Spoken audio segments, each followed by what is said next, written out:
Going to be a busy summer weekend in southern Rhode Island. Yeah, Sunday is Governor's Bay Day, where parking at all state beaches is free for the day. The Blessing of the Fleet Road Race and Festival happens tonight in Narragansett, which we'll have more on later in the show.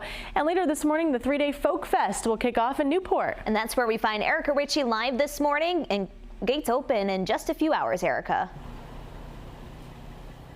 Yeah, good morning, ladies. 10 o'clock to be exact. That's when the gates open, but 8 o'clock is when the parking lots open, and that's when some road closures go into effect. So even if you're not coming to the festival here in Newport this weekend, you're going to want to pay attention to this because it is going to be a packed house here. The festival is a sold-out event. It sells out within minutes every year, and this year is no different. 10,000 people are expected to pack Fort Adams between today and Sunday to hear legends like Mary Chapin Carpenter and Kenny Loggins perform live, as well as local and up-and-coming folk artists take to the stage. So to accommodate the crowd starting at 8 o'clock this morning and the next 2 mornings, Newport police will shut down the northbound lane of Harrison Avenue, and it'll stay that way until about 9 o'clock each night. When concert goers leave Fort Adams, they'll be going to be dispersed onto Memorial Boulevard in the downtown area of Newport. So keep that in mind if your weekend plans are bringing you to shops or restaurants in that area.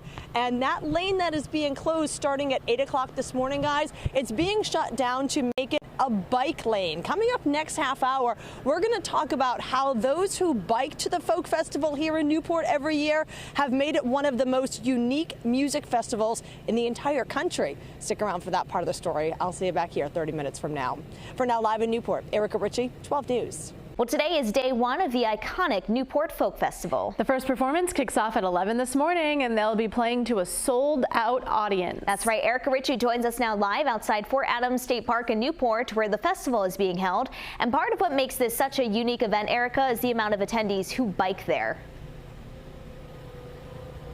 Yeah, it's amazing. It is the largest number of people who bike to a music festival in the entire country. At least that's what they say at Bike Newport, which does tell us there are up to 1,800 bikers that come to the festival every year. That really amounts to close to 20% of the total attendees of the event will arrive on 2 wheels, with about 10,000 people expected to grace the festival grounds over the course of the weekend. And because there are so many people, the executive director of Bike Newport says biking is the easiest way to get to the festival, and bikers do have premier parking, and those, she says, are just a few of the benefits.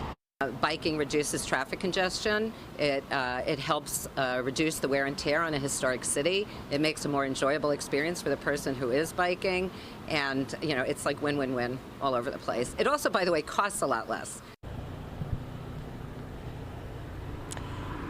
And so there's that, and it's a beautiful morning, so if you are going to arrive at Fort Adams on 2 wheels, you certainly have lovely weather to do so. Gates open at 10 o'clock. The festival itself with the music performers begins at 11 o'clock. If you are going to bike, though, excuse me, make sure you do have a headlight on your bike, because likely you're not leaving here until after it's dark tonight, and that's the safest way to stay visible to other vehicles that are going to be on the road as well. That's the latest. Reporting live in Newport this morning, I'm Erica Ritchie, 12 News.